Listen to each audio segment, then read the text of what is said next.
Guys welcome back to Ammulu channel. ఈరోజు Mallareddy university girls hostel ఎలా ఉంటుందో చూపిస్తాను. నేనైతే ఒక ఖాళీ రూమ్ చూపిస్తాను అనమాట. ఎందుకంటే ఖాళీ రూమ్ చూస్తే మీకు కూడా అర్థమైద్ది ఒక ఎగ్జాక్ట్గా రూమ్ ఇలా ఉంటుందని. ఇలా అయితే మన అందరికీ ఒక స్టడీ టేబుల్ అయితే ప్రతి రూమ్కి అలా ఉంటుంది, పెద్దగా ఉంటుంది. అండ్ ప్రతి రూమ్ కూడా 4 షేరింగ్ అనమాట. ఇలా ర్యాక్స్ ఇస్తారన్నమాట లగేజ్ పెట్టుకోవడానికి. అండ్ ప్రతి ఒక్కరికి కూడా ఒక్కొక్క చైర్ ఇస్తారు. అండ్ ఇట్లా ప్రతి స్టూడెంట్కి ఒక సాకెట్ ఉంటుంది. అండ్ ప్రతి స్టూడెంట్కి అయితే ఈచ్ అండ్ ఒక్కొక్కరికి ఒక్కొక్క హ్యాంగర్ అయితే ఇస్తారనమాట.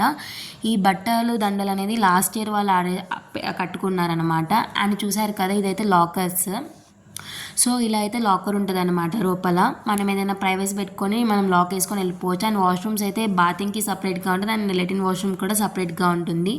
రూమ్ అయితే క్లీన్గా ఉంటుంది. ప్రతిరోజు ఆంటీ వాళ్ళు అంటే లైక్ క్లీనర్స్ వచ్చి బాగా క్లీన్ చేస్తారు అనమాట. రూమ్కి అయితే ఈచ్ అండ్ ఎవ్రీ రూమ్కి 2 to 3 ఫ్యాన్స్ అయితే డెఫినెట్గా ఉంటాయి. ఏదైనా ప్రాబ్లం ఉన్నా కానీ మనం కంప్లైంట్ బుక్లో రాయొచ్చు. Please subscribe.